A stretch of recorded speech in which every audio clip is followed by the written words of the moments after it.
Shalom saudaraku dimanapun Anda berada, selamat datang kembali di channel Kebenaran 7. Senang sekali bisa bertemu dengan kalian di video kali ini. Di sini kita akan membahas sesuatu yang sangat penting dan seringkali menjadi bahan diskusi dalam kehidupan orang Kristen, yaitu hari Sabat. Mungkin kamu sudah pernah dengar tentang Sabat, tapi apakah kamu tahu apa sebenarnya arti Sabat menurut Alkitab?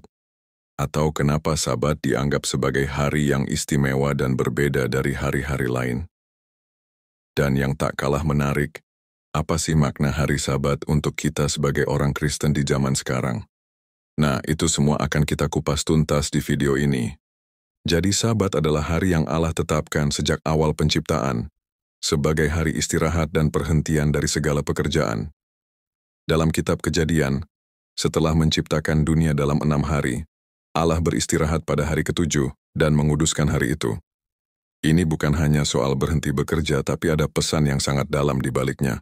Tapi, sayangnya, di zaman modern ini banyak orang bingung bahkan berdebat soal bagaimana cara kita harus memaknai dan menjalankan Sabat. Ada yang menganggap Sabat sudah tidak relevan, ada juga yang sangat ketat dalam menjalankannya. Jadi, penting banget kita lihat kembali apa kata Alkitab sebenarnya tentang Sabat. Mengapa hari Sabat sangat penting? Sabat itu jauh lebih dari sekadar hari libur. Sabat adalah waktu khusus yang Allah berikan supaya kita bisa mengisi ulang hidup kita. Bukan hanya secara fisik, tapi juga secara rohani. Di hari Sabat, kita diajak untuk berhenti sejenak dari kesibukan, mendekatkan diri kepada Tuhan, dan juga mempererat hubungan dengan sesama dan diri sendiri. Dengan mengenal sejarah dan makna Sabat, kita akan belajar bagaimana cara beristirahat yang benar, yang membawa damai dan kebahagiaan sejati. Ini penting, karena di tengah dunia yang serba cepat dan penuh tekanan, kita sangat membutuhkan waktu untuk recharge dan menyegarkan jiwa kita. Di video kali ini kita akan mulai dengan menelusuri asal-usul hari Sabat dari kitab Kejadian, kemudian melihat bagaimana Sabat diperintahkan dalam hukum Taurat melalui Musa, dan juga bagaimana Yesus sendiri mengajarkan tentang makna sejati Sabat.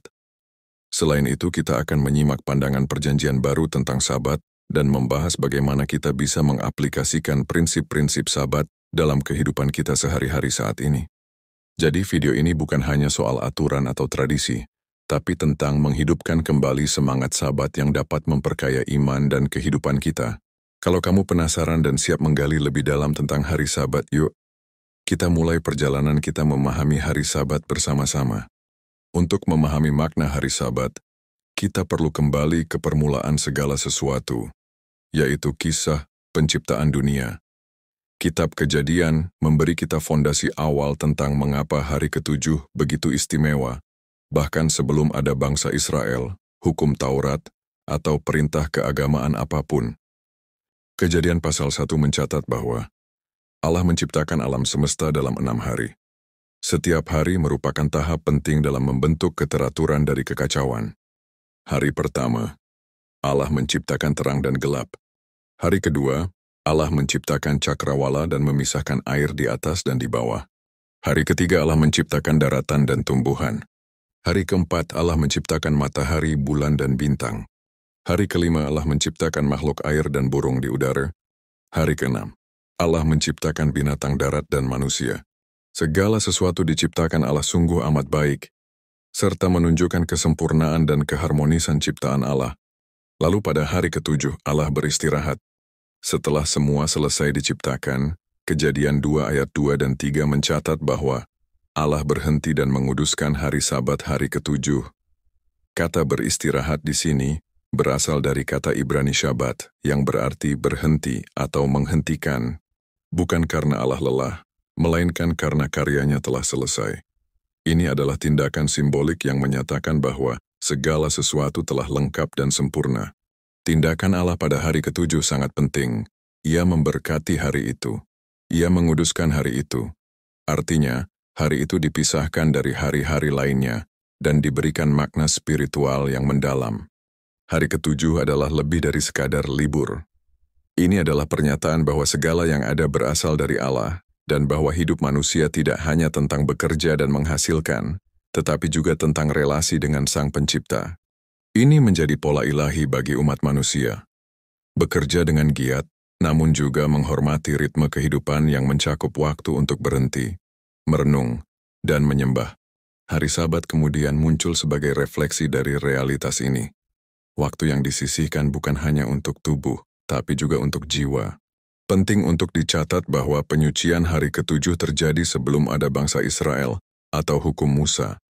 Ini menunjukkan bahwa prinsip Sabat adalah bagian dari ciptaan itu sendiri, bukan hanya peraturan agama, tetapi sebuah ketetapan universal yang ditanamkan Allah dalam struktur waktu dan kehidupan manusia.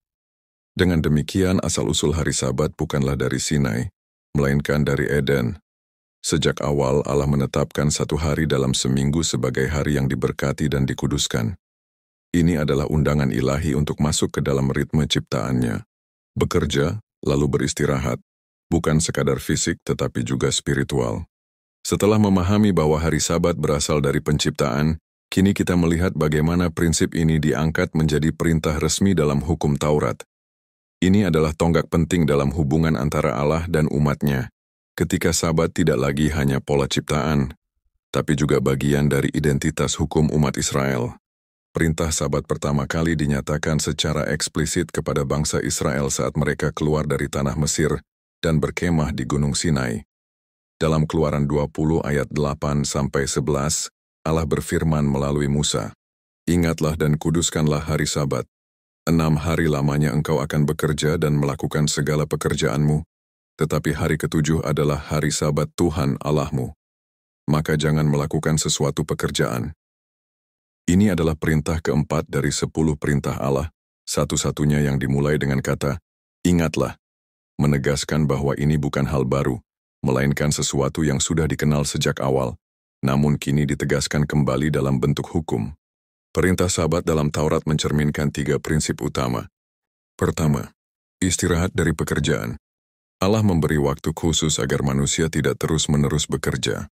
Ini adalah perintah untuk berhenti, bukan karena malas, tetapi karena Allah menghendaki ritme kehidupan yang seimbang. Kedua, kekudusan hari Sabat.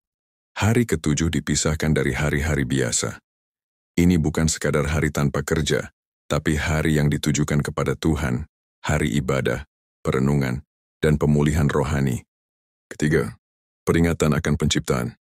Seperti Allah berhenti dan beristirahat setelah menciptakan dunia, manusia diundang meneladaninya, menyadari bahwa hidup dan ciptaan ini berasal dari tangan Tuhan. Dalam Keluaran 31 ayat 13-17, Allah memperdalam makna Sabat dengan menyatakan bahwa hari itu adalah tanda perjanjian. "Sungguh hari-hari Sabatku harus kamu peringati, sebab itulah tanda antara aku dan kamu, turun-temurun supaya kamu mengetahui bahwa akulah Tuhan yang menguduskan kamu." Ini mengangkat Sabat dari sekadar hukum moral menjadi lambang hubungan istimewa antara Allah dan umatnya. Menjaga Sabat berarti mengingat siapa kita dan siapa Tuhan kita. Identitas umat Allah ditegaskan melalui kesetiaan kepada Sabat. Hukum Taurat memberikan aturan praktis yang ketat terkait Sabat, termasuk tidak menyalakan api, Keluaran 35 ayat 3, tidak mengumpulkan makanan manna, Keluaran 16 ayat 23-30, tidak melakukan pekerjaan berat, Imamat 23 ayat 3.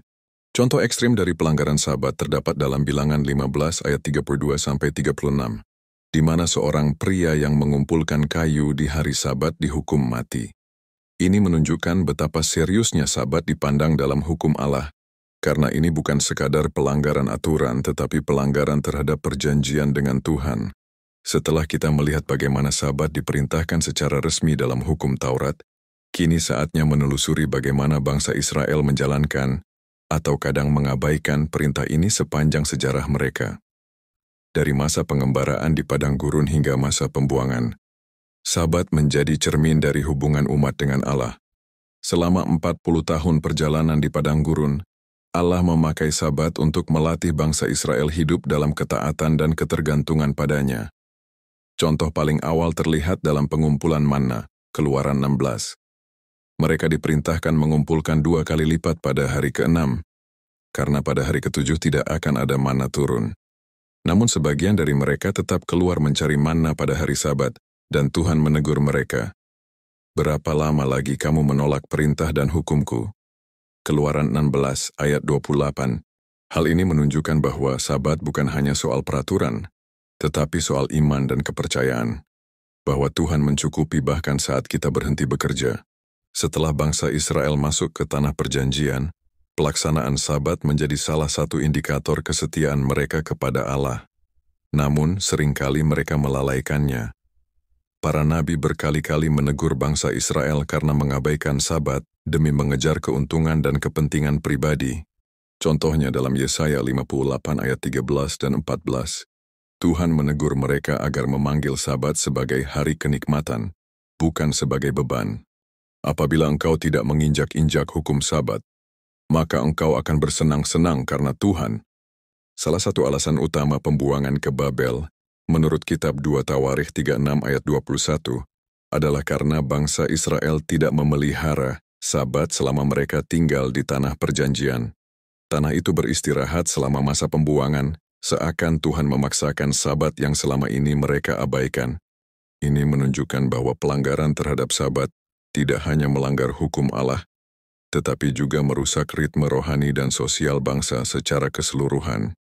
Sepanjang sejarah Israel, Sabat bukan hanya ritual mingguan, melainkan barometer kondisi rohani bangsa. Ketika mereka menjaganya, mereka diberkati. Ketika mereka melalaikannya, mereka dihukum.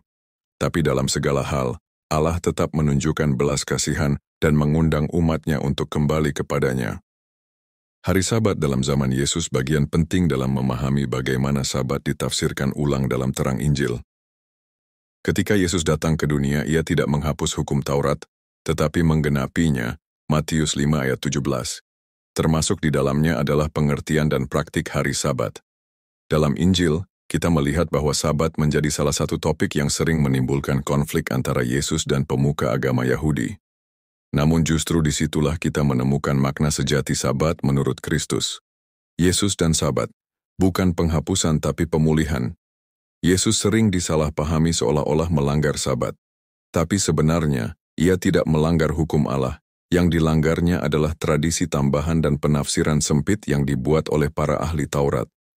Contoh penting tercatat dalam Markus 2 ayat 23-28. Ketika murid-murid Yesus memetik bulir gandum pada hari Sabat, orang Farisi menegur. Tapi Yesus menjawab, hari Sabat diadakan untuk manusia, bukan manusia untuk hari Sabat.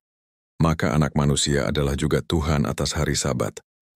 Dengan kata lain, Yesus mengembalikan Sabat ke makna asalnya, bukan beban hukum, tetapi anugerah untuk manusia. Penyembuhan di hari Sabat. Yesus berkali-kali menyembuhkan orang pada hari Sabat. Orang lumpuh, orang yang tangannya mati sebelah, perempuan yang bungkuk selama 18 tahun.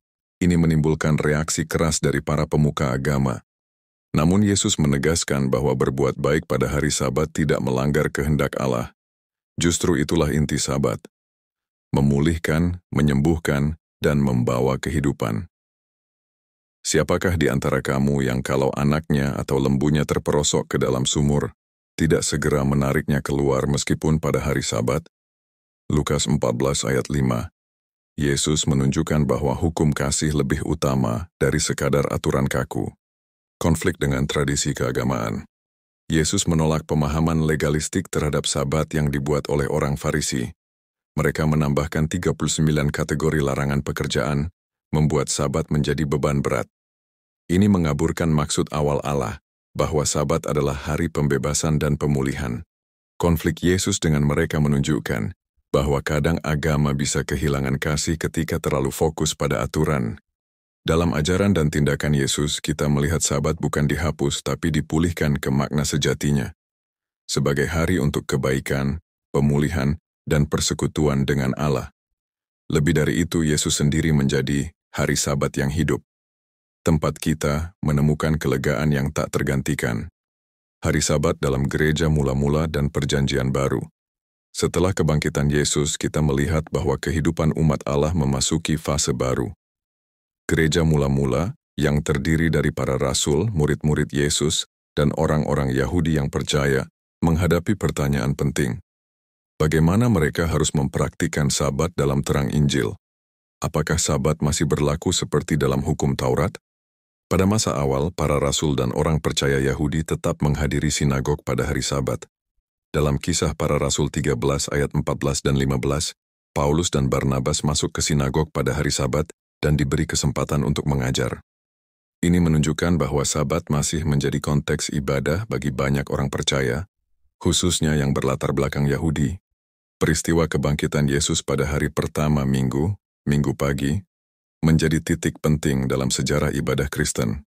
Gereja mula-mula mulai berkumpul pada hari Minggu, yang mereka sebut Hari Tuhan, Wahyu 1 ayat 10, untuk merayakan kebangkitan Kristus. Dalam Kisah Para Rasul 20 ayat 7 dan 1 Korintus 16 ayat 2, disebutkan bahwa jemaat berkumpul pada hari pertama Minggu, untuk memecahkan roti dan mengumpulkan persembahan. Meski demikian, transisi dari Sabat ke Hari Tuhan tidak terjadi secara tiba-tiba. Dalam beberapa komunitas Kristen Yahudi, pemeliharaan hari Sabat masih berlanjut berdampingan dengan ibadah hari Minggu. Namun, seiring waktu dan perkembangan ajaran serta pemisahan yang lebih tajam dari akar Yahudi, hari Minggu semakin ditekankan sebagai hari ibadah Kristen utama. Terutama setelah Konsili Laodikia, sekitar tahun 363 sampai 364 Masehi, yang secara resmi melarang orang Kristen untuk beristirahat pada hari Sabat hari ke-7 dan mendorong pengudusan hari Minggu. Dengan demikian, hari Sabat dalam gereja mula-mula mengalami transformasi. Dari hari Sabat hari ke-7, Sabtu, sebagai hari perhentian, menuju hari Minggu sebagai hari kebangkitan Kristus dan pusat ibadah umat Kristen sampai sekarang ini. Sejarah perubahan hari Sabat ke hari Minggu dan ajakan untuk bertobat.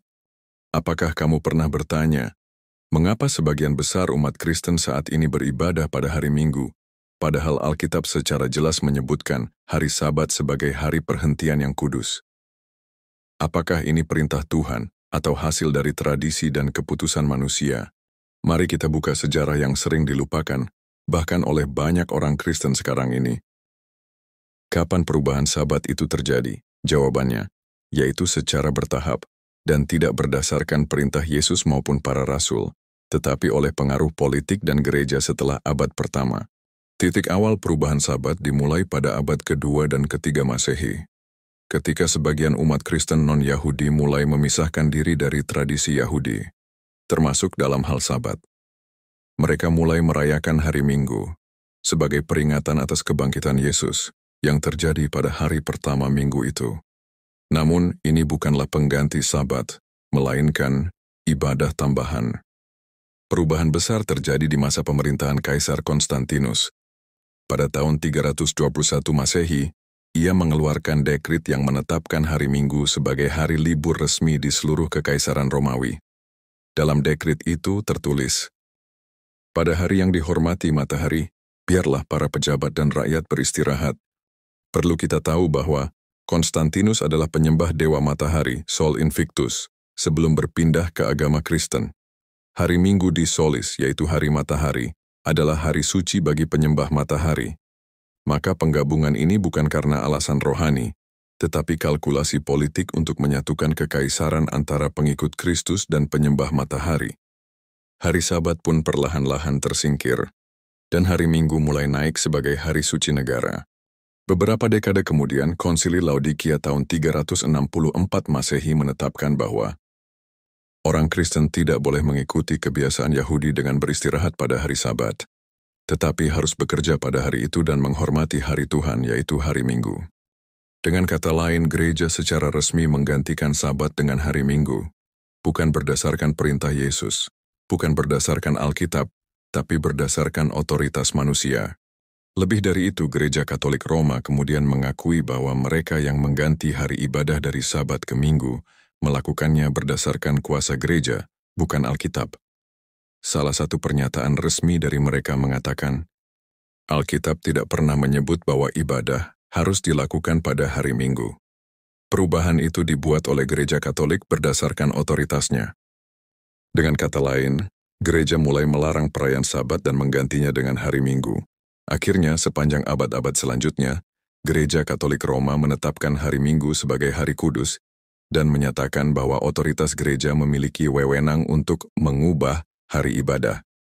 Bahkan dalam tulisan-tulisan resmi gereja, diakui bahwa tidak ada dasar Alkitabiah untuk mengganti hari Sabat ke hari Minggu, melainkan berdasarkan otoritas gereja sendiri. Contohnya Kardinal James Gibbons dalam bukunya The Faith of Our Fathers menulis, "Kamu bisa membaca Alkitab dari Kejadian hingga Wahyu, dan kamu tidak akan menemukan satu ayat pun yang menyatakan bahwa Sabat telah diubah dari hari Sabtu ke hari Minggu." Sejak saat itu, hampir seluruh dunia Kristen mengikuti tradisi ini. Bahkan umat Protestan yang keluar dari Katolik pada abad ke-16 pun tetap mempertahankan hari Minggu sebagai hari ibadah, tanpa meneliti ulang asal-usulnya. Kita perlu jujur dan rendah hati bertanya, apakah kita mengikuti perintah Tuhan atau tradisi manusia? Apakah kita sungguh mencari kebenaran, atau hanya mengikuti kebiasaan karena semua orang juga begitu?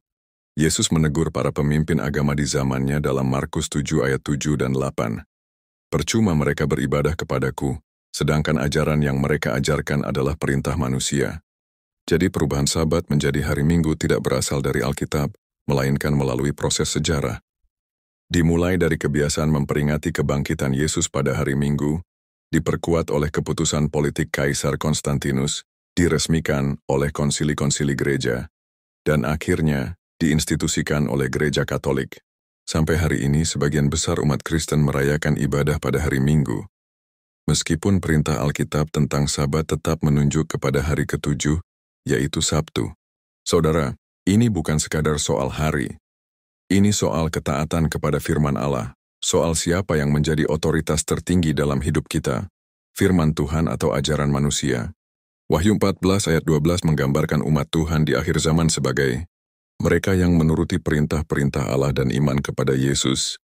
Sekarang waktunya untuk bertanya, apakah aku sudah benar-benar menuruti perintah Allah, termasuk perintah Sabat yang kudus? Atau saya hanya mengikuti tradisi turun-temurun? Tuhan tidak menginginkan agama yang hanya ikut-ikutan. Dia mencari umat yang mengasihinya dan rela menaati perintahnya, meski bertentangan dengan arus dunia. Saudara, hari Sabat ditetapkan Tuhan sejak penciptaan.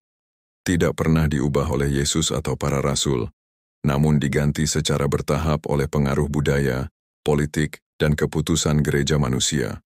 Sekarang, kebenaran itu tersedia untuk kita pelajari dan pilih. Pertanyaannya, setelah tahu kebenaran ini, apakah kita mau kembali kepada Sabat yang Tuhan tetapkan? Apakah kita siap memilih kebenaran meski itu berarti berbeda dengan kebanyakan orang? Karena Yesus berkata, "Jika kamu mengasihi aku, turutilah perintah-perintahku." Yohanes 14 ayat 15.